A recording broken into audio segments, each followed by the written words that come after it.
મિત્રો ગયા ડભોડા અને ડેકીમાં બેસવાનો આજે વારો આવી ગયો, તો આગળ બ્લોગ જોવો.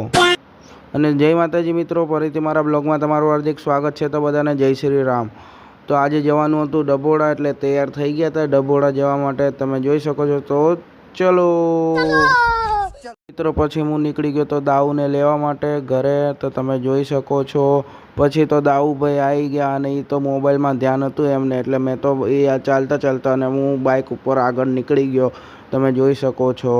આવી ગયા ક્ષિતિજભાઈ, સોંગો ગાયો.